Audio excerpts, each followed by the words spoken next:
Two of them were going to a village called Emmaus, and they were talking with each other about all these things which had taken place. Jesus himself came up and began walking with them, but their eyes were prevented from recognizing him. Then Jesus asked them, "What are you discussing with one another as you walk along?" And they stood still, looking broken-hearted. One of them, named Cleopas, answered him, "Are you the only stranger who is unaware of the things which have happened here in these recent days?" He asked, "What things?" And they replied, "The things about Jesus of Nazareth, who was a prophet, powerful in deed and word in the sight of God and all the people, and how the chief priests and our rulers handed him over to be sentenced to death and crucified him. But we were hoping it was he who was going to redeem Israel and set our nation free. It's the third day since these things happened. And also some of the women among us shocked us.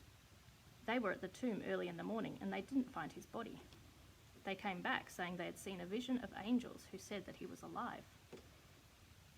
Some of those who were with us went to the tomb and found it exactly as the women had said, but they did not see him." Then Jesus said to them, "O foolish men, was it not necessary for the Christ to suffer these things, and only then to enter his glory?" Then, beginning with Moses and all the writings of the prophets, he explained and interpreted for them all the things referring to himself found in the scriptures. Then they approached the village where they were going, and he acted as if he was going further. But they urged him not to go on, saying, "Stay with us. It's almost evening and the day has just about ended." So he went inside to stay with them.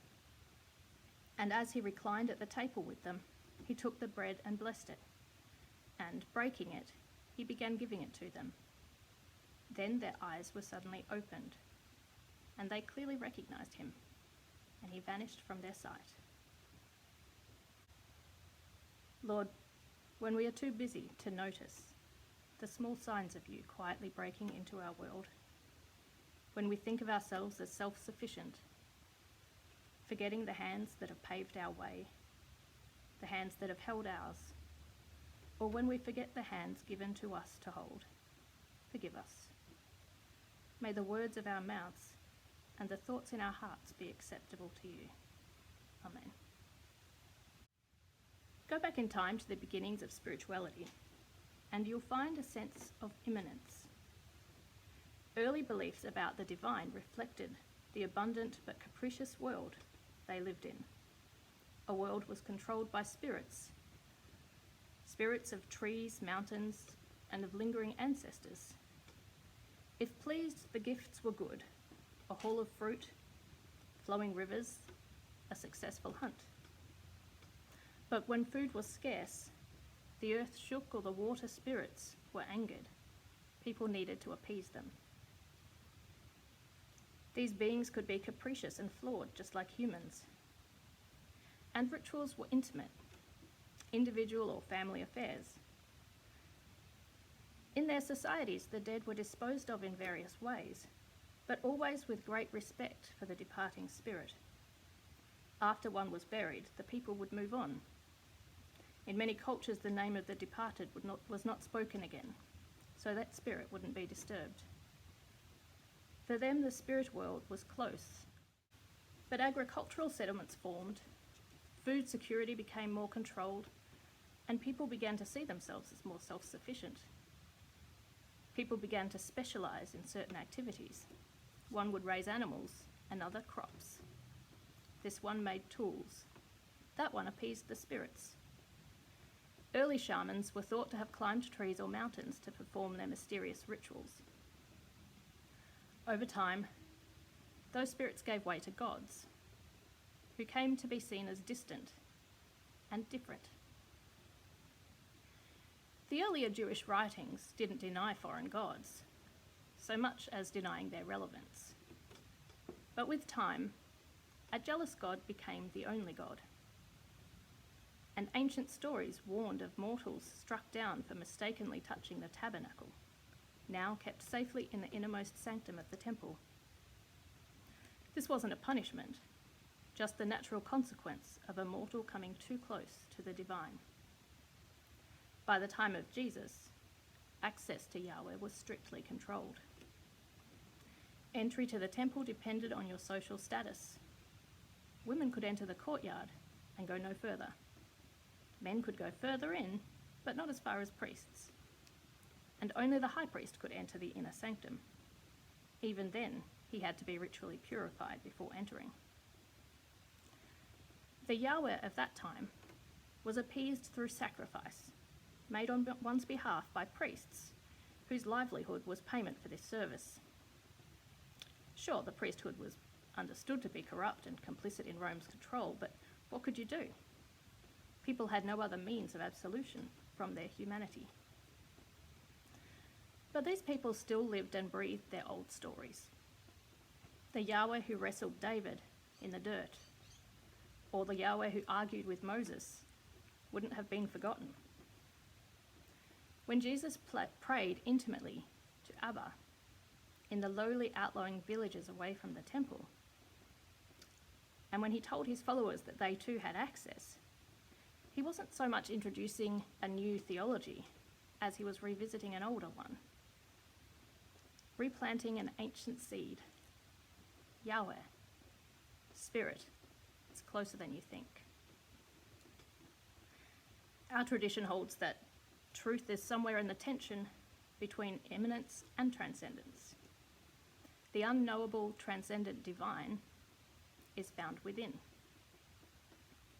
But through the centuries, our Western ancestors have competed to build taller and more impressive cathedrals.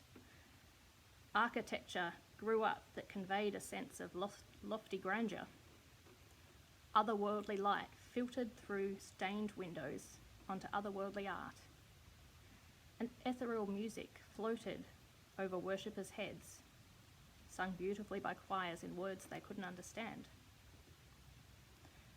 I imagine returning to a flea-ridden hovel with a dirt floor. Many of our ancestors probably couldn't help but feel that God was more transcendent than immanent. But today, unlike them, we identify more with our built environment than the natural world. We say we sense the divine in nature, but we hold a similar dichotomy. It's much easier to imagine that God is wherever we are not. We imagine a distinction between the natural world and the refined matter that constitutes the fabric of our pants, or the plaster and plastic and steel of our built world, as if the atoms came from somewhere else. We take great pains to banish nature from our homes. We might permit plants and pets, so long as they're neatly confined in pots and adequately scrubbed. It's hard to imagine God's present when we scrub out the bath or change the oil in the car. So just like the wild is confined to its designated places, we try to define God to designated places, either in the wild or in a sanctified place like this.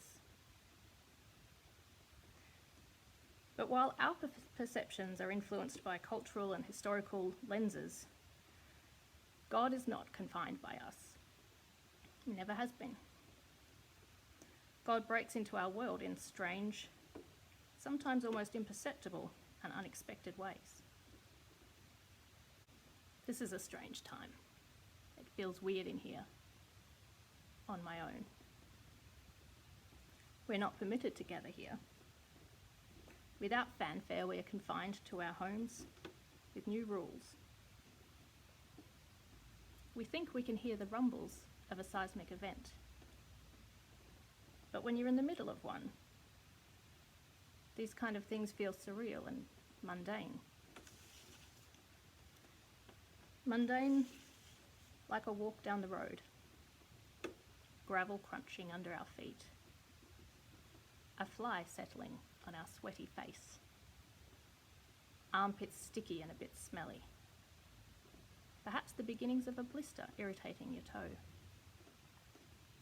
Mundane like sweeping up the toys in the sand for a fourth time today, frying up yet another egg, cleaning the drain on the dishwasher, or sitting down for coffee and arguing about who's more tired, or musing about the strangeness of it all. What makes this virus so different? Who's Donald Trump blaming today? Is WA still beating South Australia's death toll? Are we safe here? Where's all this going? Mundane, like sharing our sense of grief. I really fear for the refugee camps and people in the developing world. I fear for our future. I can't believe this is real. I can't believe we weren't better prepared. I can't believe he's dead and gone. Mary said she saw him. What was that all about? And what are we supposed to do now? Mundane, like the conversations we have with strangers in the supermarket. Even more keen to connect now in these strange times. There's toilet paper today. I haven't seen it since this thing started. It's so crazy, isn't it? Did you hear they're increasing the restrictions? It's really scary. Did you hear they killed our Lord? The women reckon he came back, and the others couldn't find his body. It's really scary. Just a mundane conversation with a stranger. Small comfort in scary and confusing times. But when they welcomed this stranger, when they shared their hearth and their bread, something amazing happened. They didn't say fancy prayers and they didn't share a silver chalice. But somehow, God just walked right into the dusty, mundane reality of their lives and opened their eyes. Wherever you may be, may your eyes be opened to the beauty and the holiness of the mundane. May your hearts be broken by the one who breaks in, breaks the rules, breaks the tomb. And may your feet dance to the Spirit's leading.